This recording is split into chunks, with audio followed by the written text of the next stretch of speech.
রোদে রাঙা ইটের পাজা, তার উপরে বসলো রাজা, ঠোঙা ভরা বাদাম ভাজা, খাচ্ছে কিন্তু গিলছে না। গায়াটা গরম জামা, পুড়ে পিঠ হচ্ছে ঝামা, রাজা বলে বৃষ্টি নাওয়া নইলে কিচ্ছু মিলছে না। যখন এই লাইনগুলো পরপর পড়ি তখন মনে হয় লাইনগুলো কি অনায়াস, এবং এই লাইনের পরে ছন্দ মিলিয়ে তো এই লাইনটাই আসা উচিত। এবং ছোটবেলায় যখন পড়েছি নিজের মতন করে আবৃত্তি করেছি, মুখস্থ করেছি, আউড়ে গেছি, আবল তাবল পড়ে বড় হয়েছি।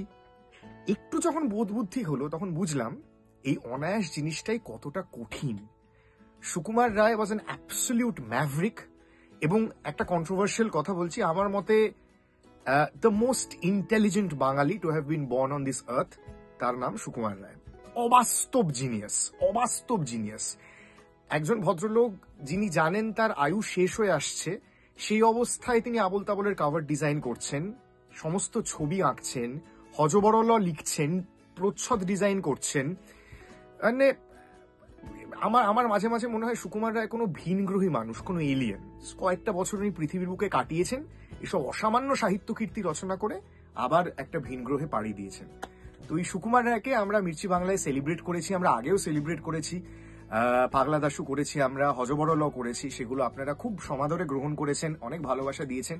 তো এবারও সুকুমার রায়ের জন্মদিনে সুকুমার রায়কে আমরা মির্চি বাংলায় কিছু গল্পের মাধ্যমে উদযাপন করছি। আমার খুব সৌভাগ্য যে একটা দুটো গল্প পড়ার সৌভাগ্য হলো, এবং আবার পাগলা দাশুর চরিত্রে অভিনয় করার সুযোগ হলো একটি গল্পে। বহুদিন পর পাগলা দাশুর চরিত্রটা করলাম, রিভিজিট করলাম, একদম নস্টালজিক লাগছিল। সেটা নিয়ে একটা আলাদা ভিডিও আমি করব, কতটা নস্টালজিক লাগছিল। কিন্তু সুকুমার রায় মির্চি বাংলার কাছে ভীষণ ভীষণ স্পেশাল। আপনারা প্লিজ শুনবেন এবং রসে বসে সুকুমারে থাকবেন।